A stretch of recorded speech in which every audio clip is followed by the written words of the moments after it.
Je sais pas si ça t'est déjà arrivé, mais moi, dernièrement, je me suis acheté une application en ligne.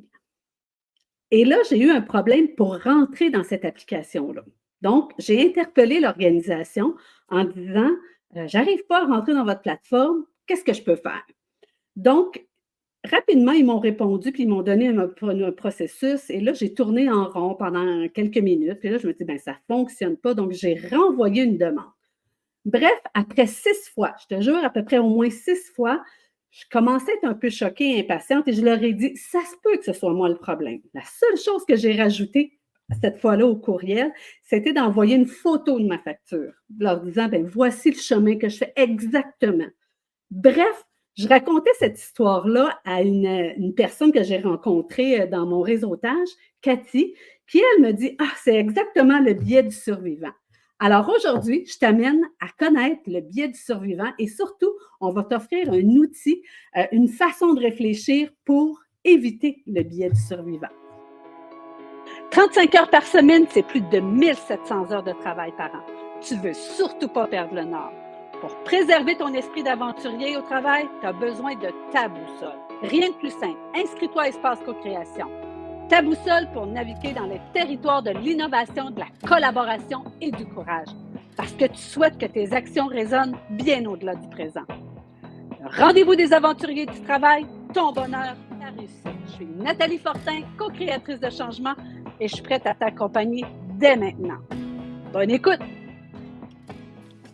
Alors aujourd'hui, je te présente Cathy. Cathy qui est une coach et mentor en leadership qui aide les gestionnaires notamment à gérer les équipes ou à mieux communiquer. Puis c'est vraiment comme moi, c'est ça qui nous a vraiment interpellés toutes les deux. On est toutes les deux attirées par l'esprit humain, les interactions humaines et ça fait plus de 25 ans. Alors bonjour Cathy, comment vas-tu ce matin? Bonjour Nathalie, ça va super bien. Je suis très contente d'être là avec toi. Puis oui, comme tu l'as dit, l'être humain est passionnant. Il est passionnant dans ses relations et c'est notre sujet de prédilection, je pense. Ouais, c'est ce qui nous a connectés définitivement quand on s'est Oui, ben, rencontrés. tout l'aspect relationnel là, qui est vraiment intéressant et c'est ce qui nous a permis de connecter. Hey, on va rentrer dans le vif du Eh sujet. oui, Donc, l'histoire, hein, mon histoire qui fait que je n'arrivais pas à rentrer et qui continuellement, eux, m'envoyaient la même procédure tout le temps. Puis, tiens, tu m'as tout de suite dit, c'est ce qu'on appelle le biais du survivant. Mais avant de partir, c'est quoi un biais? bah, c'est ça. C'est quoi un biais? On en parle souvent en coaching, en mentorat, quand on accompagne les gens. Puis les gens font quoi? Un biais? Ouais, c'est quoi? Ça veut dire quoi? Ben, en fait, un biais, c'est un raccourci de notre cerveau. C'est un raccourci de nos pensées. En fait, notre cerveau, il veut toujours nous protéger, il veut toujours être simple, il veut toujours aller à Hmm. l'essentiel, nous éviter de faire prendre des risques. Donc, il nous fait avoir des biais. Donc, il fait des raccourcis qui nous semblent logiques, mais qui sont faussement logiques et qui nous induisent en erreur dans nos décisions parce qu'on dit: ah, ben oui, ok, c'est ça, ben c'est évident, c'est ça, c'est évident. Hmm. Pour ton En problème, fait, ouais. En fait, ce que je comprends dans ce que tu dis, c'est qu'un biais, ça vient de nos expériences passées, hein. Un peu comme eux autres, dans ce cas-là, ils se sont dit, ben, la majorité des gens, quand ils n'arrivent pas à faire ça, on leur donne cette procédure-là, tout est réglé. Donc, un biais après l'autre, pas un biais, mais moi, je faisais une réclamation auprès d'eux à chaque fois, puis ils me renvoyaient toujours la même procédure. C'est ce que tu appelles un biais. Donc, c'est une expérience qu'on a vécue, qu'on a dit, ben, c'est ça, c'est pareil. exactement. Et je pense que c'est OK. dans les services à la clientèle, c'est souvent ça. Il y a toujours des biais. Puis là, définitivement, la personne à qui tu parlais, elle était dans le biais de confirmation. Dans 80% des cas, c'est ça qui se passe. Donc, let's go, parce qu'il y a deux biais dans cette histoire-là. Et le premier, c'est le biais de confirmation. Donc, tu te persuades toi-même que c'est ça la bonne réponse. Et je pense que la personne Ouais. que tu avais en face de toi, elle disait, oh oui, dans 80% des cas, c'est ça. Donc, je me confirme moi-même que ça doit être ça. Let's go, je confirme à la dame, madame, vous ne faites pas la bonne procédure, voici le chemin, etc. Et finalement, ben, c'est ça. Donc, le cerveau, il y a un problème, il se met en mode solution et il y va avec ton expérience, ton La passif, passivité. et la passivité, la facilité, le raccourci qui est faussement logique. Et ça, c'est un biais. Donc, C'est ce qui nous amène dans le biais du survivant. Parce que là, je t'ai amené à me raconter, parce que moi, j'aime ça, les histoires, donc je t'ai amené à raconter l'histoire. Et j'ai le goût que que tu nous la racontes pour que nos aventuriers puissent savoir qu'est-ce que le biais du survivant. Ben oui, c'est une histoire assez passionnante. Et l'histoire elle-même, après, donc on va expliquer comment on Oui, la vit au quotidien dans nos relations et ça trompe notre jugement et nos décisions souvent. En fait, l'origine de ce biais du survivant-là, c'est pendant la Seconde Guerre mondiale. Ok, les avions partaient en guerre et donc je pense que c'est les Américains. Ils se sont dit, on a très peu d'avions, on a 10, je vais dire n'importe quoi pour les chiffres, on a 10 qui partent, on n'en a que 2 qui reviennent du combat. Ça marche pas, il faut renforcer nos avions, il faut trouver une solution. Donc, ils se sont mis à prendre ces avions qui revenaient du combat et à les étudier. Donc, ils ont fait un dessin, ils ont marqué les impacts de balles, puis ils ont dit, OK, il y a beaucoup d'impacts de balles sur ces 2 endroits-là des ailes. On va renforcer ces endroits-là et il y a plus d'avions qui vont revenir. Donc, ils ont renforcé les ailes aux endroits où il y avait le plus d'impacts de balles. Ils renvoyaient les avions à la guerre et sur les 10, il n'y en avait toujours que 2 qui revenaient. Donc, ils n'ont pas compris. Et un jour, il y a un statisticien qui a été ajouté à l'équipe qui s'appelait Abraham Wald. Et lui, il a dit, mais c'est parce que vous ne regardez pas le problème du bon côté. Et là, tout le monde l'a regardé en disant, mais comment ça, on ne un peu comprend pas? stupéfait, hein? Mais oui. Oui, Et lui, il a dit, mais non. Et c'est là qu'est né le biais du survivant. Il dit, vous vous focussez sur les avions survivants, ceux qui reviennent du combat. OK. Mais Mais sur pas ceux 10, il n'y en a que 2 qui reviennent. Et donc là, vous vous focussez sur une minorité de data au lieu de focuser sur la majorité des data. C'est les 8 autres. Pourquoi donc les ils ne 8 regardent pas au autres, ils ne bon reviennent pas? endroit. Tu ne regardes pas au bon endroit. C'est facile de dire, Ah, oh, ben, il y en a 2 qui reviennent, on va regarder ces 2-là. Oui, mais est-ce qu'on s'est posé la question de ce que deviennent la majorité des autres, les 8 autres? Et là, ils ont dit, oui, mais ils ne reviennent pas. Donc, comment est-ce qu'on fait? Ben, posons-nous les bonnes hmm. questions. Et là, lui, ce qu'il leur a dit, il dit, reprenez-moi votre dessin d'avion avec vos impacts de balles. Eux, c'est les 2 qui reviennent, ils ont des impacts à cet endroit-là. Probablement que les 8 autres ont des impacts de balles ailleurs et que c'est pour ça qu'ils ne reviennent pas. Donc, il faudrait Donc, retrouver les 8 autres. donc, il faudrait renforcer le fuselage là où il n'y a pas d'impact de balles. OK. Parce que Ah, s'ils ne reviennent intéressant. pas, et oui, s'ils ne reviennent pas avec des impacts, c'est que la fragilité, elle est peut-être là. C'est que les 2 qui reviennent, en fait, avaient des impacts de balles aux ailes, mais il n'y en avait peut-être pas ailleurs. Et c'est peut-être ce ailleurs-là qui finalement était le problème. C'est ce que je comprends dans Exactement, l'histoire. tu OK. comprends tout à fait. Ils se sont mis à renforcer le fuselage ailleurs, là où il n'y avait pas Ailleurs. d'impact de balles, et plus d'avions sont revenus du combat. La, Hmm. ce qui est ressorti de cette histoire-là, et on l'a appelé le biais du survivant, se focuser sur les survivants, sur la data qui est la plus évidente devant nous, mais qui n'est pas la data majoritaire, qui est pas, il nous OK. manque des données dans cette réflexion-là. Ça fonctionne pas. Alors, c'est de se dire, OK, ça, c'est ce qui est évident, c'est ce qu'on regarde en évidence parce que nos avions reviennent, elles sont brisées ou elles ont des impacts de balles à ces endroits-là. Donc, c'est de se dire, est-ce que c'est réellement ça le problème? Donc, comment on se place pour aller défaire ce que notre cerveau fait automatiquement? Un peu comme dans mon histoire, où moi, il me renvoyait toujours le même, la même procédure, mais à un moment donné, il y en a une dans l'équipe qui a dit, attends un peu, quand est-ce que ça arrive, ça? Attends un peu là, là? Ben, c'est ça, parce qu'en fait, c'est facile de tomber dans ce piège, tu sais, de facilité, on est comme ça, hein, on est plus confortable à dire, On va oh, ben, aller vite regarde, aussi, on hein? veut aller vite, il m'envoie le lien, il me donne, je le fais, ben, je recommence.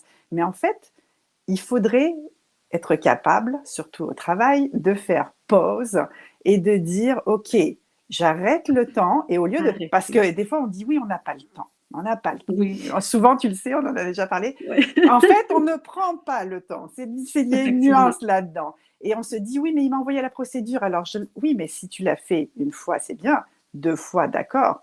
À la troisième, peux-tu t'arrêter et te poser la question? Et souvent, ce que je dis en coaching, il y a 3 catégories de choses dans la vie. Il y a ce que je sais que je sais. Je sais que je m'appelle Cathy, je sais qu'aujourd'hui je suis avec Nathalie, je parle du biais du survivant, je sais que je parle français. Il y a ce que je sais que je ne sais pas. Je sais Mmh. que je ne sais pas parler russe. Je sais que je ne sais pas faire des pièces montées en pâtisserie. Bon, ça, c'est tout ce que je sais que je ne sais pas faire de la comptabilité. Ça, c'est tout ce que j'ai identifié comme ce que je ne savais pas. Et après, il y a une troisième catégorie, et c'est là où il faut se poser ces questions-là. Il y a ce que je ne sais pas que je ne sais pas. Et toi, tu étais dans ce que je ne sais pas que je ne sais pas. Toi, tu étais dans, OK, on me donne une procédure, je l'applique, ça ne fonctionne pas, je recommence. Et là, d'un coup, si tu arrêtes et tu te dis, peut-être qu'il y a autre chose, on est dans le biais du survivant, Puis, peut-être qu'on focus sur cette petite ouais, data-là, alors qu'en fait, il y en a 10 autres à côté qui sont la solution. ouais. Puis en fait, quand tu dis ça, tu sais, ce que je sais que je sais pas, ben, dans le cas actuel, dans mon exemple à moi, c'était que ben, moi, l'anglais, c'est pas ma langue première. Il y a peut-être un petit Exact. bout que j'ai pas compris. Donc, sérieusement, puis on va faire du pouce là-dessus parce que je trouve ça intéressant. Tu sais, c'est que là, je me suis dit, ben, c'est moi le problème, donc je vais demander de l'aide. Donc, j'ai demandé de l'aide autour de moi parce qu'eux, à l'autre bout, me répondaient juste par courriel. Donc là, j'ai dit, ben, mon conjoint parle mieux anglais. J'ai même interpellé la personne qui s'occupe de mon site web en me disant, là, c'est quoi que je peux faire? Mais bref, pour me rendre compte finalement que ce que je sais sais pas, ben, c'est que c'était pas ça le problème, c'était pas moi le problème. Bref, je trouve ça intéressant. Puis, est-ce qu'on prend le temps? Arrêter le temps, c'est vraiment intéressant. Et se dire que Oui, il y a une norme et nous, on focus souvent dans le biais du survivant sur l'exception, sur OK.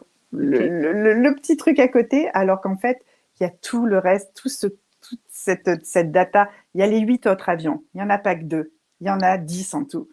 Pourquoi on focus sur Mmh. la data de 2 alors qu'on devrait focuser sur 8? Focuser sur le 10. C'est ça, tu peux pas juste prendre 2 Et et donc dire le 8, c'est c'est ça. une généralité. Ça marche pas comme ça. C'est Mmh. un énorme biais, effectivement. Donc bien asseoir le problème, en fait, bien asseoir la situation, donc prendre le temps de se dire: «Ben, j'en avais pas 2 avions, j'en avais 10. Il y en a 8 qui sont pas revenus». Fait que là, c'est le point d'interrogation, c'est ce que je sais pas finalement. Ça, c'est ce petit bout-là que je sais pas. Exactement. Et si je décide d'écouter mon cerveau, bah, je vais focuser sur ces 2. C'est plus confortable, c'est plus rapide. Mais en fait, c'est pas plus rapide. La preuve, toi, ça Non, t'as perdu beaucoup plus de temps parce que entièrement. t'es resté C'est ce là-dessus, t'es que resté j'allais là-dessus, t'es dire. resté là-dessus, t'es resté là-dessus. Puis finalement, ton cerveau t'a dit c'est plus rapide, mais pour lui, c'était plus rapide d'aller à la solution. Tu l'avais devant toi. Il t'avait donné la procédure. Mais sauf que c'est pas aussi simple Ben, que ça. puis, tu sais, on pourrait faire un podcast entier sur le temps, là, mais tu sais, le temps, effectivement, que moi j'ai pris, que j'ai dérangé des gens autour de moi, que je les Hum, ai hum, dérangés eux autres. Donc, ce temps-là, si on prend le temps de bien asseoir le problème, on hum, vient d'en hum. sauver du temps. Exactement. Donc, d'un coup, ben, le temps que tu as pris à te dire, OK, peut-être que c'est des autres avions, les 8 autres avions, ben, en fait, tu vas faire gagner du temps à 3 personnes que tu as finalement interpellées parce que tu focusais sur les 2. Puis en même temps, je vais aussi sauver du temps à l'entreprise. Si eux prennent le temps de Exactement. s'arrêter puis de se dire, ben, c'est peut-être pas ça le problème, là, Mm, mm. finalement. Exactement. Eux aussi, dans leurs réponses, dans leur feedback qu'ils te donnaient, s'ils avaient pris le temps à la deuxième relance de dire ah, ça n'a pas fonctionné, il y a peut-être autre chose, posons-nous les bonnes questions, ben, peut-être que tout le monde aurait gagné du temps au final. Aurait Effectivement. gagné du temps. Tu me parlais à un moment donné de, tu sais, de ramifications qu'il y a autour de ça, ces biais-là. Tu peux-tu extrapoler un peu ou aller un peu plus loin là-dedans? Ouais, ben, en fait, si on va plus loin dans le comportement face au biais du survivant, euh, on s'aperçoit que ben, il faut faire attention quand on sélectionne nos informations. Il faut faire Mhm. attention euh, le problème de mathématiques, si tu n'as pas tous les chiffres, tu n'arriveras jamais à la solution. Donc, il faut, à un moment, OK. il faut savoir se poser la question, est-ce qu'il ne manque pas un chiffre dans mon addition? Est-ce qu'il ne manque pas un chiffre dans ma division? Et il y a une expression que j'aime beaucoup, que je n'ai pas exactement mot pour mot, mais qui dit, avant de prendre une décision, assurez-vous que la meilleure, ce n'est pas la décision inverse. Mais c'est exactement ça. On OK. devrait, tu sais, en business, sinon on est sur le biais du survivant, dans le biais de confirmation. Oui, oui, c'est la bonne décision. Oui, oui. Et si je prenais la décision inverse, qu'est-ce qui se passerait? Et puis là, d'un coup, on Hmm. met une autre perspective et souvent, c'est là qu'on se rend compte qu'il manque des datas, il manque des chiffres, on ne focus pas sur les bonnes choses. N'importe quel chiffre, n'importe quelle information, n'importe quelle situation, on peut la voir sous des angles bien, bien, bien, bien différents. Donc, après, Il faut aller est-ce que explorer il faut ce aller explorer ce 360 là. 360, il faut le faire. Il y a un exemple que j'ai trouvé intéressant euh, autour de gens connus qui parlent vraiment du biais du survivant et puis de la façon dont tu vois, c'est limité là, ce biais-là, si on va là-dedans. Bill Gates, Mark Zuckerberg, Richard Branson, ils ont toujours dit, nous, on a quitté l'école très tôt, on n'a pas besoin, on avait des idées. Ouais, et Bill Gates, un jour, a donné une interview, puis il a dit, il a vraiment dit ça, il a dit, l'école, ça sert à rien. Mais dans son histoire, dans sa vision. Et il y a un mouvement qui est parti après cette interview-là aux États-Unis de jeunes gens qui quittaient l'université en disant comme Bill Gates, l'université ça sert à rien, let's go. Mais parce que c'est pas parce qu'il y a eu un Bill Gates qui a réussi. Combien ont échoué? Bill Gates, c'est le survivant. Bill Gates, c'est celui qui est revenu du combat. Combien sont restés au combat? Est-ce que vraiment tu peux aller sur le marché du travail et sans diplôme universitaire et réussir à avoir une belle carrière? Tu peux. Peut-être. Mais combien vont réussir sur 100 qui vont arrêter l'université? Et tout le monde, et tous ces jeunes-là sont partis en disant je suis incroyable, je suis comme Bill Gates. Peut-être. Dans les faits, il n'y en a pas eu un seul. Donc, c'est ça. Bill Gates, c'était le survivant, l'avion qui revenait de la guerre, et les autres, ils sont morts au combat, tu vois, ils sont restés sur... Donc, quand on voit une situation, notre cerveau va aller au biais de confirmation. Nous, après, il va dire, oui, c'est bon, tu as les bonnes datas. C'est fait, c'est réglé. C'est bon, c'est réglé, regarde, ils sont revenus du combat, les avions, tout va bien. Non, non, non, non, non, non, non. C'est là où il faut se dire, ai-je vraiment fait mon 360? Et il y a même des entreprises, des grosses entreprises, je veux dire, internationales, qui ont mis en place des conseils décisionnels pour ça. Et toute grosse décision, même s'il vient de l'équipe de direction en haut, doit passer par ces filtres-là et par ces équipes-là qui permettent d'avoir le 360 pour être sûr de ne pas prendre la mauvaise décision. Parce qu'après, si tu prends une décision comme ces jeunes qui quittent l'université en disant « Moi, je vais devenir Bill Gates, je quitte l'université », mais écoute, si tu t'es pas posé les bonnes questions, tu vas prendre une mauvaise décision. Et une mauvaise décision dans une entreprise, ça peut être catastrophique. Vraiment, parce que ça a beaucoup d'impact économique, relationnel, humain, etc. Le temps, juste le temps qu'on perd. Le temps. Je prends la bonne décision, comme toi, mais en fait, non, parce que je fais perdre du temps à 3, 4, 5 personnes, puis ça dure. Donc, au final, le bilan, il n'est pas bon. Le bilan n'est pas bon. Ben, puis tu vois, hein, on se disait à caméra fermée, on a aussi un biais personnel, c'est-à-dire, moi, là, ça faisait 4 fois qu'il m'envoyait la même procédure, je me suis dit, ben, c'est moi le problème, donc je vais essayer de trouver une solution par rapport à moi. Deuxième biais que j'avais ici, c'était de me dire, le chemin qu'il me donne, il part toujours de la facture que j'ai payée. Donc, moi, je ne leur faisais pas une photo de la facture que j'ai payée. Alors, c'est vraiment de là, en faisant la photo de la facture et en disant, voyez, le seul endroit où je peux cliquer, c'est là. Et c'est là où c'est revenu avec une solution qui était différente. Mais il a fallu que moi, je me positionne autrement. Parce que, oui, on a réflexe à prendre pour acquis une partie des choses. Oui, prendre pour acquis que ça, c'est normal. Regarde, on en a rigolé ce matin, je pense qu'on peut le partager ici. À 9h, Nathalie m'envoie à 9h06, Nathalie m'envoie un message. Es-tu correcte? On se voit ce matin. Moi, je retourne voir mon calendrier. Donc, on va le partager parce que c'est vraiment drôle et on est vraiment sur le sujet. Et je retourne voir mon calendrier. Je vois 9h30. Je renvoie un message à Nathalie en lui disant c'est 9h30. Elle me dit non, c'est 9h. Après, elle retourne voir. Ah oui, c'est 9h30. Mais parce que mais je suis désolée, mais s'excuser, etc. Puis c'était très, très drôle. Mais en fait, là où il y a eu du biais de confirmation, puis tu as pris pour acquis, c'est que quand je t'ai dit c'est 9h30, tu m'as dit non, c'est 9h parce que dans ta tête, puis c'est correct, c'était 9h. Oui, donc, tu n'as pas pris le temps d'aller vérifier. C'est pas un reproche, évidemment. Non, j'explique le biais. Mais ça fait l'exemple. Ça fait l'exemple parfait. Tu n'as pas pris le temps, tu as dit non, parce que dans ta tête, c'était 9h, puis moi, dans la mienne, c'était 9h30. Donc, tout le monde était dans ses acquis, tout le monde était posé. Oh oui, c'est 9h30. Oh oui, c'est 9h. Et personne n'a pris le temps de dire, OK, attends une minute, ouvrons nos calendriers. Ah oui, non, on n'est pas alignés. OK, parfait. Et là, et c'est ça. On Et ça va revient à vite. oui, on va vite, on prend pas le temps, on s'arrête pas. Donc voilà, Tu vois, on c'est vraiment on part l'exemple avec un de billet et on part avec un biais, on se dit: «Tiens, elle s'est pas connectée, elle doit avoir un enjeu, je vais voir prendre de ses nouvelles, savoir si elle est oui, correcte». Au lieu de dire: «Attends, est-ce que j'ai regardé mon 360? L'information, elle ne s'est pas connectée. Ce que je pense être, on doit se connecter à 9 heures. Retournons en bas, comme toi, ta facture. Retournons en oui, bas. On reprend à zéro. J'ouvre mon calendrier. C'est quoi notre dernier échange email? On avait rendez-vous. Ah, ben voilà. On a, voilà, et c'est ça voilà. l'erreur.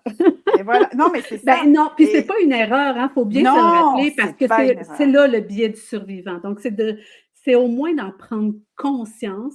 Est-ce que je suis sur un biais? Est-ce que puis c'est vraiment de revoir, mais c'est quoi le chemin finalement? Ça revient à ton chiffre tantôt. On va refaire un résumé, c'est ça que ça Oui, m'amène à dire. Un billet, là, c'est vraiment le raccourci de notre cerveau. Donc, si on reprend l'exemple là, de la rencontre de ce matin, pour moi, là, dans ma tête, c'était à 9 heures. Je me suis levée avec cette idée-là. Je n'ai pas été voir mon calendrier. Dans ma tête, c'était à 9 heures. Donc, rapidement, j'ai pris des décisions en fonction du 9 heures. Et je t'ai envoyé les informations en me disant, ben voici le lien pour se connecter et tout ça. Et là, quand j'ai vu que tu n'arrivais pas à 9 heures, ben, j'ai dit, elle a un problème, elle a peut-être de la difficulté à rentrer. Donc, je t'ai écrit, mais là, tu m'as dit, ben non, je suis sur un appel. Et là, toi, tu as regardé ton calendrier. Bref, pour dire, hey, Nathalie, je pense que c'était ça. Et c'est là où j'ai dit, ah mon Dieu, je m'excuse, prends le temps que tu as besoin. Bref, c'est de refaire le chemin. Puis l'autre chose que j'aimerais que tu ramènes rapidement pour résumer, là, les 3 choses qu'il faut se souvenir pour bien asseoir pour faire ce 360-là. Là. je J'ai le sais goût que de je te. sais, c'est ça que tu veux Oui, que. les Oui, 3 c'est choses. ça. Oui, les trois paliers, les trois choses qui contrôlent notre vie, autant professionnelle que personnelle, c'est qu'il y a trois buckets dans notre tête et dans notre vie. Il y a ce que je sais que je sais. Je sais que j'ai rendez-vous avec Cathy, je sais qu'il neige aujourd'hui, je sais que j'habite Québec, je sais que je m'appelle Cathy. Il y a ce que je sais que je ne sais pas. Je sais que je ne sais pas parler russe. Je sais que je ne sais pas faire de la comptabilité ou de la plomberie. Ça, c'est ce que j'ai identifié, ce qu'il me manquait, j'en ai conscience, je le sais. Je sais que je ne suis pas capable de faire ça. Ça ne veut pas dire que je ne peux pas le faire, mais je sais qu'en jour d'aujourd'hui, je ne suis En pas tout cas, c'est capable. plus difficile C'est plus aujourd'hui. difficile aujourd'hui. Plomberie, on ne va pas se lancer là. Je pourrais l'apprendre, mais on ne m'en pas là. Et après, il y a ce que je ne sais pas que je ne sais pas. Et le jour où on commence à éduquer son cerveau, à savoir qu'il y a cette catégorie aussi qui existe, ben là, ça ouvre tellement de Déjà, possibilités. Parce que c'est ça. moi, maintenant, dans chaque situation, je me dis, là, je vois une situation, je vois un problème, je vois un enjeu. Il y a peut-être totalement quelque chose que je ne sais pas, que je ne sais pas. Moi, j'aime à dire, il y a sûrement un endroit que je ne regarde pas en ce moment. Exactement. Est-ce que j'ai vraiment C'est fait mon là qu'il faut aller. 360? Exactement. Et juste OK. de se poser, de prendre le 2 minutes pour se poser cette question-là, là, on se met à dire, OK, qu'est-ce que j'ai pas vu ou qu'est-ce que je ne sais pas et comment est-ce que je peux aller chercher? Et c'est là où on repart à zéro et est-ce que j'ai toutes les datas pour prendre la bonne décision? Ouais. Si on refait le lien avec le biais du survivant, ben, on se souvient que 2 avions qui reviennent, il y en a 8 qui ne sont pas revenus, mais c'est de regarder les 10, pas les 2. De se dire, il y avait un 10 à la base. Donc, de vraiment tout remettre les éléments sur la table. Là. On dit Pour souvent, bien asseoir. ben oui, la richesse de la contradiction permet de prendre du recul et de tester la solidité comme les limites de sa pensée. Et c'est ça, C'est c'est exactement ça. c'est d'aller voir, c'est ça, pour bien asseoir tout ça. Mm, Hey, mm. c'était un super épisode. Qu'est-ce que tu aurais le goût de laisser avant de partir à tout le monde? Est-ce que c'est ce 2 minutes-là, prendre ce 2 minutes-là pour se dire où est-ce que tu ne regardes pas ou c'est quoi? C'est quoi que tu sais que tu ne sais pas? Oui, exactement. C'est quoi que tu sais que tu sais pas? Eh bien, c'est ça, c'est exactement ça. Prenez le temps, ça va tellement faciliter votre vie, votre quotidien. Arrêtez le temps, prenez le temps de réfléchir et de vous poser cette question-là. Et vos problèmes qui vous semblent si gros, au lieu de les traîner pendant 1 heure, 2 heures, une semaine, 2 semaines, vous allez voir que vous allez les régler beaucoup plus vite et ça va tellement vous alléger l'esprit aussi. Puis envisager qu'il peut y avoir d'autres solutions, ben, ça évite de se braquer aussi. Et ça, c'est pas plus mal aussi pour notre santé mentale.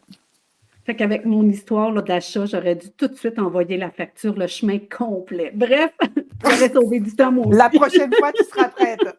Oui, c'est ça. Hey, merci beaucoup, Cathy. C'était vraiment agréable et merci pour cet outil-là, pour cette histoire-là qui nous permet de voir comment les biais influencent notre quotidien. Donc, merci beaucoup. Merci beaucoup, merci à tout le monde d'écouter. Ton aventure est formidable, j'adore ce podcast, donc vraiment super. Merci de nous outiller au quotidien, toi aussi, Nathalie. Merci. Et voilà, c'est tout pour aujourd'hui. Merci d'avoir partagé la route avec moi.